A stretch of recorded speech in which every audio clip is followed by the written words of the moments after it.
ஒரு துருதுருப்பான அணில் தன் வழக்கமான கொட்டை வேட்டையில் ஈடுபட்டிருந்தது. திடீரென அதன் கண்களில் ஒரு பிரம்மாண்டமான கொட்டை தென்பட்டது. அது ஒரு சாதாரண கொட்டையை விட பல மடங்கு பெரியதாக இருந்தது. கொட்டையை பார்த்ததும் அணிலுக்குள் ஒரு பேராசை. எப்படியாவது அதை பதம் பார்த்துவிட வேண்டும் என்று நினைத்தது. ஆனால் அதை தூக்குவது அவ்வளவு சுலபமல்ல என்று புரிந்து கொண்டது. எனவே அதை உருட்டிக்கொண்டே தன் வீட்டுக்கு எடுத்துச் செல்ல முடிவு செய்தது. முதலில் கொட்டை சற்றே அசைந்தது. அணில் தனது முழு பலத்தையும் உபயோகித்து அதை உருட்டத் தொடங்கியது. ஆனால் அதன் எதிர்பார்ப்புக்கு மாறாக கொட்டை ஒரு பள்ளத்தில் மாட்டிக்கொண்டது. பள்ளத்தில் மாட்டிக்கொண்ட கொட்டையை மீட்க அணில் போராடிக் கொண்டிருக்கிறது. அணில் தனது சிறிய கைகள் மற்றும் கால்களை பயன்படுத்தி கொட்டையை பள்ளத்தில் இருந்து தள்ள முயன்றது. அது குதித்தது, தள்ளியது, மரக்கச்சியால் நெம்பியது. ஆனால் அத்தனை முயற்சிகளும் வீணாகின. கொட்டை அசைந்து கொடுக்க மறுத்தது. கொட்டை நகர மறுக்கவே அணில் சற்றும் சளைக்கவில்லை. அது சுற்றும் முற்றும் பார்த்தது. அதன் கூர்மையான கண்கள் ஒரு பெரிய கல்லை கண்டன. அதை வைத்து கொட்டையை வெளியே கொண்டு வர ஒரு யோசனை பிறந்தது. புதிதாக கிடைத்த உத்வேகத்துடன் அணில் அந்த பெரிய கல்லை அதன் முழு பலத்துடன் கொட்டையின் அருகில் உருட்டிக் கொண்டு வந்தது.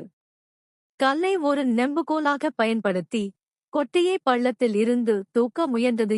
ஒரு பெரும் போராட்டத்திற்கு பிறகு அணில் வெற்றிகரமாக கொட்டையை பள்ளத்தில் இருந்து வெளியே கொண்டு வந்தது. மகிழ்ச்சியில் துள்ளி குதித்த அணில் இனி எந்த தடங்களும் இன்றி கொட்டையை வீட்டிற்கு எடுத்துச் செல்லலாம் என்று நினைத்தது. ஆனால் விதி வேறு விதமாக ஒரு சஸ்பென்ஸை வைத்திருந்தது.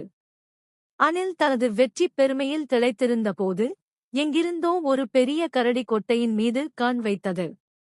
அணில் தன் கனவுகளை நனவாக்கும் முயற்சியில் இருந்தபோது கரடி மெதுவாக அதன் பின்னால் வந்து நின்றது. கரடியைக் கண்டதும் அணில் அதிர்ந்து போனது. அதன் மகிழ்ச்சி ஒரு நொடியில் பயமாக மாறியது.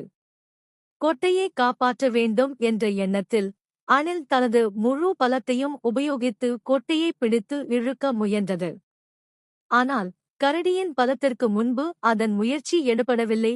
கரடி கொட்டையை தூக்கிக் கொண்டு போக ஆரம்பித்தது. அணில் என்ன செய்வதென்று தெரியாமல் குழம்பி போனது. தனது அரும் முயற்சியால் கண்டெடுத்த கொட்டை இப்படி தன் கையை விட்டு போவதை நினைத்து அது மிகவும் வருந்தியது.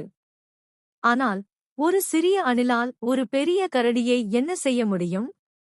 ஆரம்பத்தில் ஏற்பட்ட அதிர்ச்சியிலிருந்து மீண்ட அணில் சற்றும் யோசிக்காமல் ஒரு தைரியமான முடிவை எடுத்தது.